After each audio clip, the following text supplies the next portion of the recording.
Sa atong mga nabatasan, kung apil kita o mga seminar or na ay mga recollection, mga retreat, or bisan gani atong mga professor, teacher, ang una na itong pangutana, kinsa man ang atong speaker.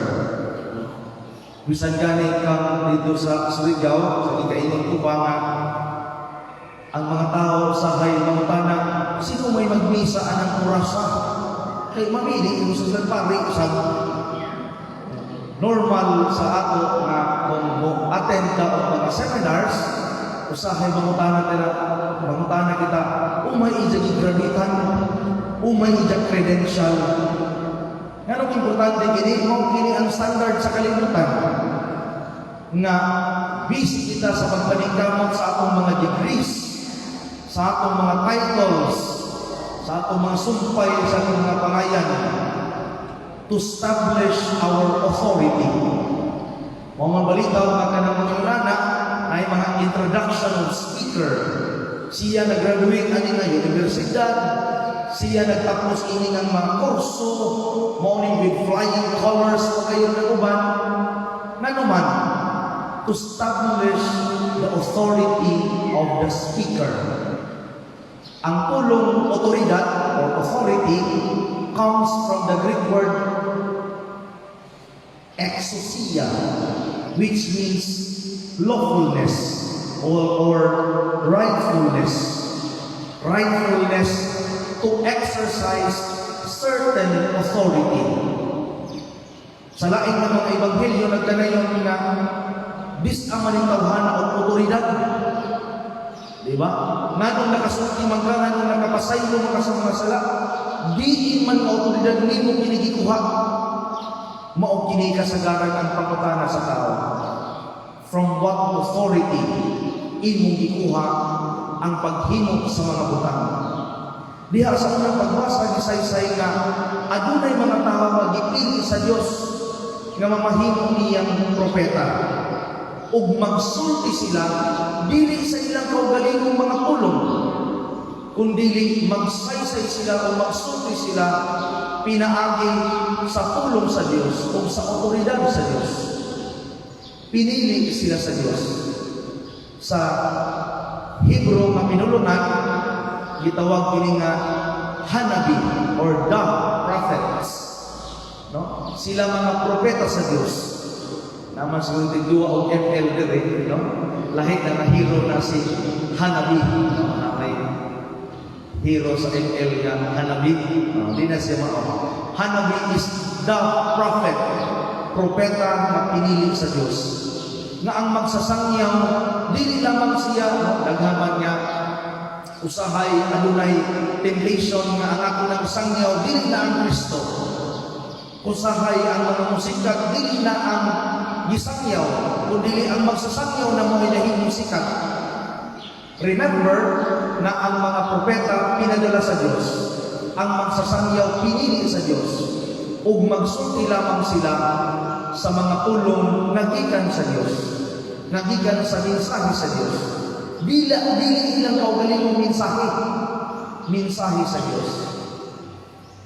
Mao kana ang mga propeta o gining mga nangalagad sa pagsangyaw sa Diyos. Sa ikaduhang pagbasa, nagsaysay nga usakay ang uban, mga minyo, ang uban sa mga dili minyo. Ang importante na migahin silang panahon sa ilang pagpangalagad. Usahay kay una-una sa tawag na maayo mo, Father, kay gawin mo sa Ginoo. Maayon mo, sister, kay nangalagad mo sa simbahan wholeheartedly. Remember, my dear friends, that we are all equal. Lagi na diha sa hunahuna sa Vaticano II, gibutang diha na kitang tanan managsama. We are all people of God. Kitang tanan, mga anak sa Diyos. O wala ka na'y miingon nga mas taas-taas o dignidad ang mga pari o ang mga Madrid o ang mga nanganinja o ang mga ginabsan diha mga ubos-ubos ra. No. we are all equal. Nagkalahi lamang kita sa klase sa atong pagpangalagan, but we are all the same. Before we distinguish our distinction, na managlahi kita sa atong tagsa-tagsa ka mga tawag, we have to first establish our commonality, our universality, na kitang tanang mga anak sa Diyos. We belong to the people of God. Christe Fideles. Kita mga tao, we are the Christ faithful. Pinaagi sa atong bunyag, why ka nato labaw? Pari ka man, obispo ka man, madre ka man, brother ka man, o wak ka maminjok diha, no? O nanginyo ka man, we are all equal. Apan managlahi lamang ang klase sa atong pagtubag sa tagsa-tagsa nato ka mga tawag. Klaro na? Klaro na siya. So we are all equal. Dili mo lang na mas higher ang mga pari, ubos na kini mga nangaminjo. No, we are all equal. Managlahi lamang ang atong tawag. Diha sa Ebanghelyo, gisaysay nga mingon nga si Kristo misulti nga adunay gahom o adunay otoridad. Dili sama sa mga uban nga mga magtutudlo sa balaod. Nahinangha ang mga tao.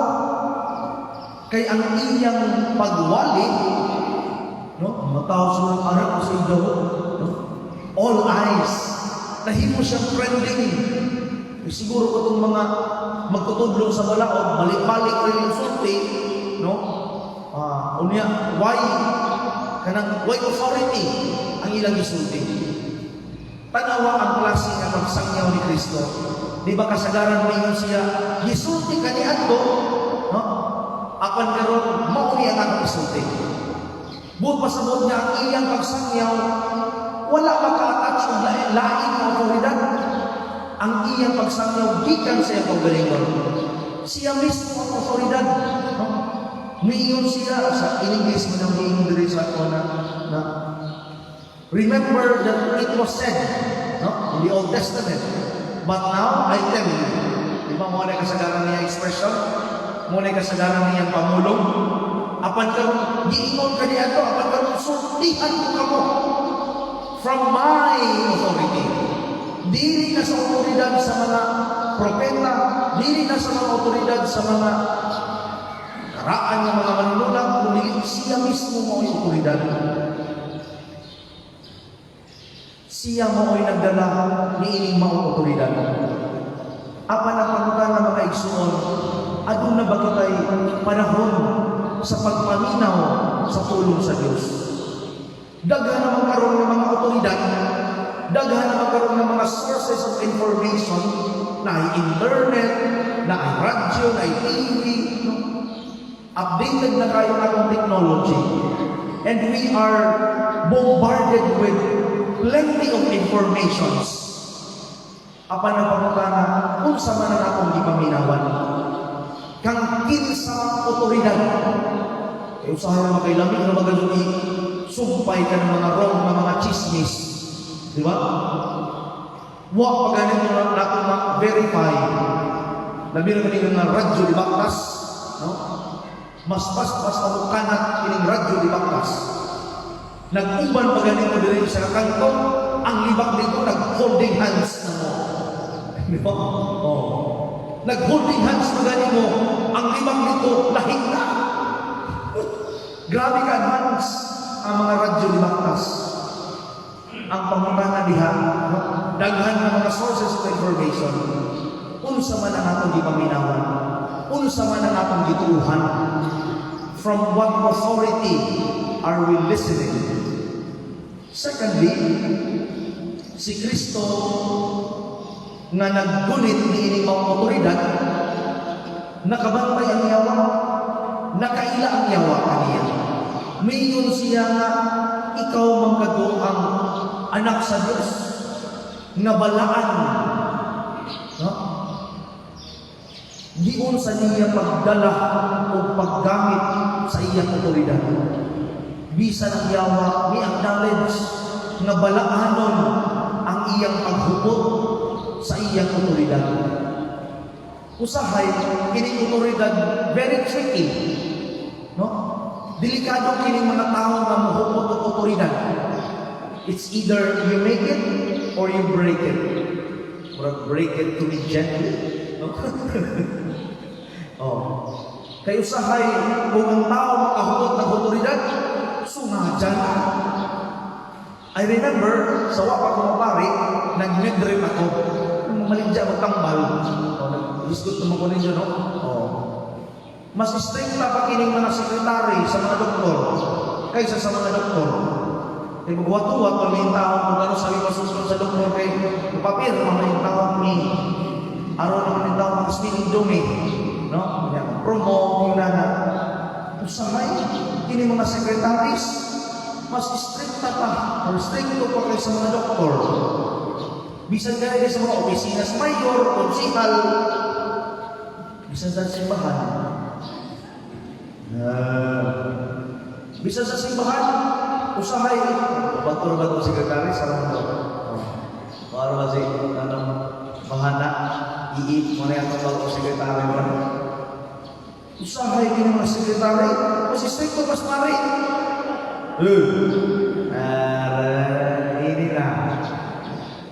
Unja ka ba ng mga tao, pag magkukonsulta dito yan, pre, mapun yung mga ililin, mga nalagad simbahan, pwede ba ni mga kasal, pre? Pwede ba di, makasulat ko, hindi. Unja ka inyo nyo na, stricto ng simbahan. Kaya pare, stricto ng pare, wak pagani hindi mo makasulis pader. Muingo na dahil mga stricto ng simbahan. Kang kinsang otoridad ikaw na minaw. Ha? O giyon sa usap sa mga tao na naghubot sa otoridad, giyon sa manato paggunit kini mga otoridad. Ha?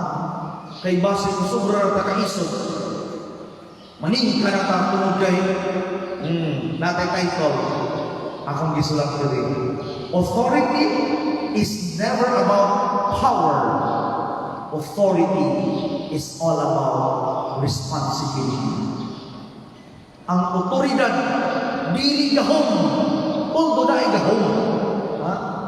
Naay gahom. Pero atong dumduman, nagihatag ka ng mga otoridad tungod kay adunay responsibilidad. Kamu sa inyong mga ginikanan, aduna mo sa kamoy mga responsibilidad.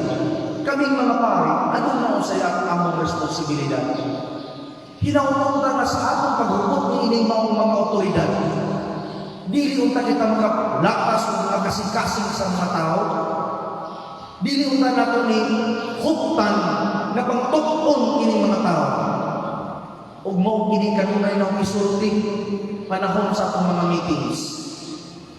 Na ang mga tao nga nagalakad din sa simbahan, dili aron inyo nga dugayon o aron lisod-lisod ng mga tao.